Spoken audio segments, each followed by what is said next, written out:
बारिश लगातार हो रही थी। जिला अस्पताल के बाहर पानी भरा हुआ था। एक गरीब रिक्शा चालक रामू अपने 10 साल के बेटे सोनू को गोद लेकर अस्पताल के गेट पर खड़ा था। बच्चा तेज बुखार में तप रहा था। उसकी सांसें तेज चल रही थी। डॉक्टर ने पहले ही कहा था कि उसे तुरंत अस्पताल ले जाओ वरना देर हो सकती है। रामू अपनी पत्नी के साथ किसी तरह बेटे को लेकर अस्पताल पहुंच गया, लेकिन अंदर प्रवेश करते ही उसे पहला झटका लगा। रजिस्ट्रेशन खिड़की बंद थी। कर्मचारी चाय पानी पी रहे थे। रामू हाथ जोड़कर बोला, भैया मेरा बेटा बहुत बीमार है। कर्मचारी ने बिना देखे जवाब दिया, लाइन में लग जाओ। लेकिन साहब समझ नहीं आता क्या करें। रामू चुप हो गया। 1 घंटा गुजर गया। बेटी की हालत और ख़राब हो गई। आखिरकार पर्ची बनी, लेकिन अब डॉक्टर अपनी सीट पर नहीं थे। कहा गया मीटिंग में वे गए हुए। रामू की आंखों में आंसू आ गया। उसने बेटे का माथा छुआ और आग की तरह तप रहा था। उसी समय जिले के मुख्य चिकित्साधिकारी डॉक्टर विकास सक्सेना अपने वातानुकूलित कार्यालय में बैठे हुए थे। वो एसी में आराम कर रहे थे। पूरा जिला उनकी तानाशाही से परेशान था। कोई कर्मचारी उनके खिलाफ बोलने की हिम्मत नहीं करता था। उन्हें जनता से ज़्यादा अपनी कुर्सी और दिखावे की चिंता ज़्यादा थी। अस्पताल की हालत बहुत ख़राब थी। मशीनें बंद थी, दवाइयाँ गायब थी, लेकिन कागज़ों में सब कुछ परफेक्ट दिखाया जाता था। हर परीक्षण से पहले अस्पताल चमका दिया जाता था। अधिकारी आते, फ़ोटो खिंचवाते और चले जाते, और मरीज फिर उसी नरक में झोंक दिए जाते थे। उधर सोनू की हालत बिगड़ती जा रही थी। शाम तक उसे आईसीयू की ज़रूरत पड़ गई, लेकिन आईसीयू में कोई बेड खाली नहीं था। दरअसल आधे बेड महीनों से अधिकारियों के रिश्तेदारों के लिए आरक्षित रखे हुए थे।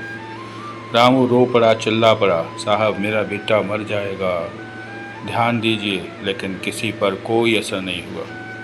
उसी अस्पताल में एक बुजुर्ग सफाई कर्मचारी काम करता था। उसका नाम था हरिनारायण।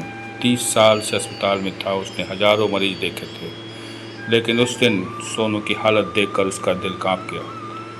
उसने रामू की मदद करने की कोशिश की, लेकिन स्टाफ ने उसे डांट दिया, अपने काम से काम रखो। रात के करीब 10 बजे हैं। सोनू की सांसें टूटने लगी। रामू डॉक्टर कमरे के बाहर गिड़गिड़ा रहा था। वहाँ जाके गिर पड़ा, कोई मेरे बेटे को बचा ले, कोई मेरे बेटे को बचा ले। लेकिन उस समय डॉक्टरों का एक समूह सीएमओ साहब के जन्मदिन की पार्टी में व्यस्त था। वो व्यस्त पार्टी थी। अस्पताल के वीआईपी हॉल में केक काटे जा रहे थे, संगीत बज रहा था, और दूसरी तरफ एक बच्चा जिंदगी से लड़ रहा था, जिंदगी से।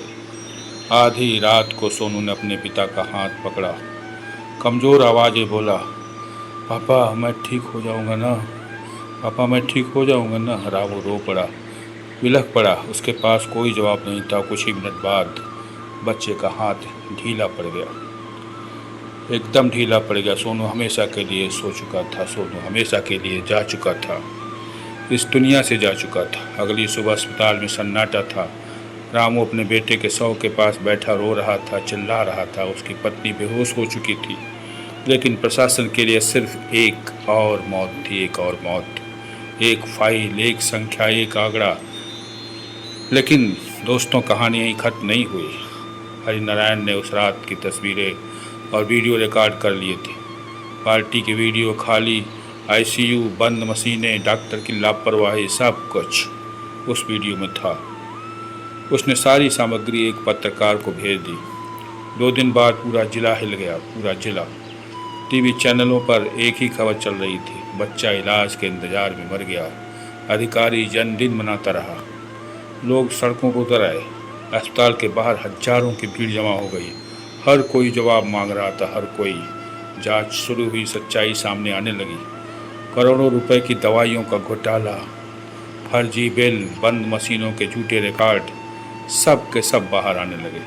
1 महीने बाद डॉक्टर विकास सक्सेना को पद से हटा दिया गया। कई अधिकारियों को मुकदमे के दर्ज हुए, मुकदमे चले। अस्पताल का पूरा प्रबंधन बदल गया। लेकिन रामू का बेटा वापस कोई नहीं ला सका। वो इस दुनिया से जा चुका था, वो फिर कभी वापस नहीं आएगा। एक दिन अस्पताल के बाहर उसकी तस्वीर लगाई गई जिसने नीचे लिखा था, सोनू को न्याय तो मिला लेकिन बहुत देर से, अब वापस नहीं आ सकता।